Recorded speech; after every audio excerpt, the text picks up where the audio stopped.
You're scrolling on your phone. Coffee's getting cold, and the top headline says the stock market just hit an all-time high. Then you look up from your phone, your friend just got laid off. Groceries cost more than they did last month, and your own savings account isn't exactly celebrating. So which is it? Is the economy doing great, or is everyone quietly struggling while nobody talks about it? Here's the thing nobody tells you. It's not a trick question. Both things are true at the same time, and once you understand why, you'll never read a "markets hit record highs" headline the same way again. Hey, welcome to Opulencia. If you've ever felt that specific whiplash, good economic news that somehow doesn't touch your life at all, stick around, because by the end of this, you'll know exactly what that number is actually measuring, and more importantly, what it isn't. And if this is your first time here, we break down money and the economy in plain English every week, so hit subscribe before we get into it. Let's start with the question most people never actually ask. What is the stock market a measurement of? Not the economy, not jobs, not how people are doing. It's a running price tag on one specific thing: how much investors are willing to pay today for a slice of company profits they expect to show up later. That's it. That's the whole machine. Think of it like this. Imagine a small group of people running a private auction. They're not bidding on how the town is doing this month.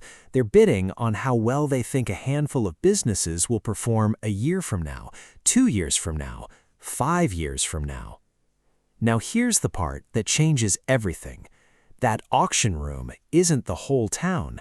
It's a small, specific slice of people who can afford to be in the room in the first place.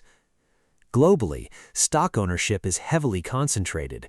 In most countries, a majority of publicly traded equity wealth sits with a relatively small share of households, often the wealthiest tenth. Everyone else might have a little exposure through a pension fund or a retirement account, but the day-to-day swings barely register in their actual life. Now layer on this. Modern stock indexes are often dominated by a small handful of massive companies. A rally in just a few of the largest names can drag the entire index to a record high, even while hundreds of smaller companies underneath are flat or falling or laying people off. Think about a classroom of 30 students taking a test. If one student scores a perfect 100 and drags the class average up, you could technically announce class average hits new high, even if most of the other 29 students actually did worse than last time. Nobody lied, the math is correct, but class average and how most students in the room actually did are simply not the same sentence. So when you hear the market hit a record, you're often hearing a small number of giant companies had a great few months dressed up in the language of the economy. And there's a second layer to this, one that feels almost backwards the first time you hear it. Markets don't price the present, they price the future. Investors are constantly betting on what's coming: interest rate cuts, easier borrowing, cooling inflation, sometimes 6 to 12 months ahead of when regular people actually feel it. This shows up most clearly around central bank decisions. When a central bank so much as signals it might cut interest rates, borrowing gets cheaper for companies, expansion gets easier, and future profit forecasts go up. So markets often rally on the expectation alone, sometimes weeks or months before any actual cut happens. The market isn't celebrating what's true right now. It's front-running what it thinks will be true later. That's why you'll sometimes see markets rally on what sounds like bad news. A weak jobs report comes out. Fewer people got hired than expected. And instead of panicking, the market goes up because investors read that as a signal that borrowing costs are about to get cheaper, which is good for future company profits, even if it's genuinely rough for the people who just lost work. Good for the auction room, not necessarily good for the town. There's also an indirect layer worth knowing about. If you have a pension or a retirement account, your fund manager likely owns some of these same companies on your behalf.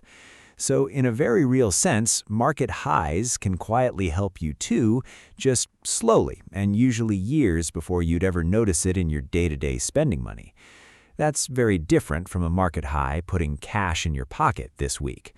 And to be fair, this isn't a conspiracy or a scam. Prices aren't rigged to trick anyone.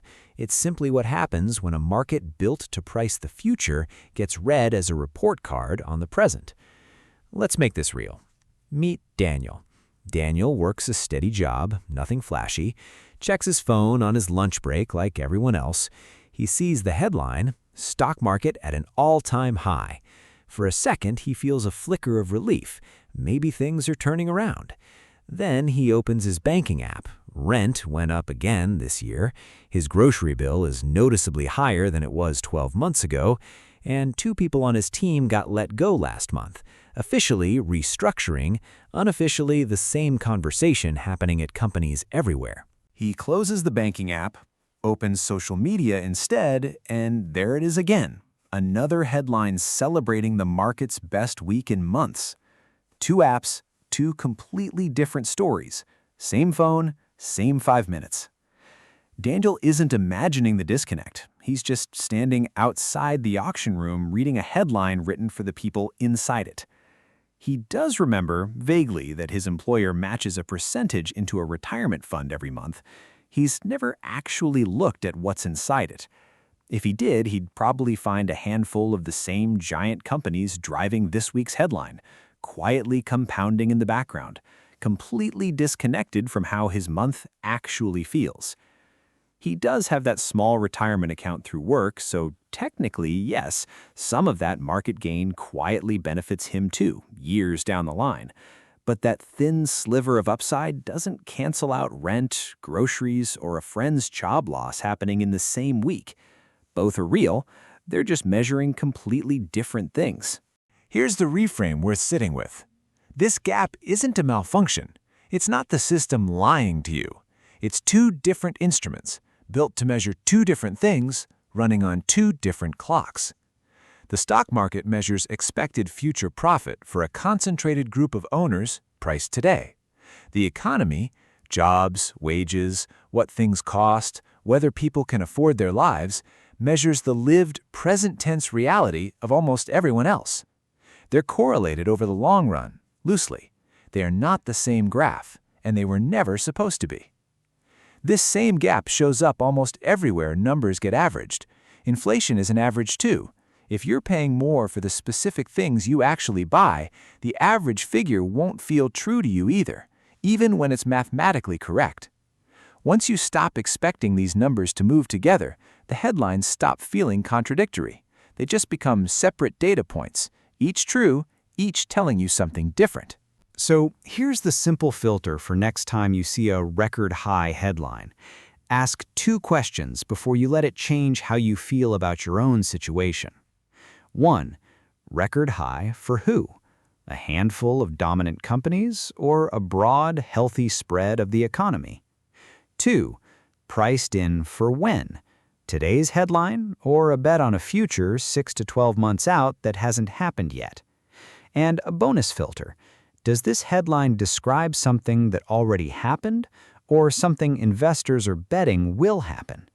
That one distinction alone will keep you from feeling blindsided every time the market's story and your story don't match. You don't need to distrust the market. You just need to stop asking it a question it was never built to answer. So picture that same scroll again. Coffee's cold. Headline says markets just hit a record high.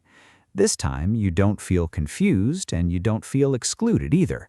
You just recognize it for exactly what it is, a small room making a bet on the future, not a verdict on how you're doing right now. And that gap you used to feel, that's not you missing something. That's just 2 different systems finally making sense.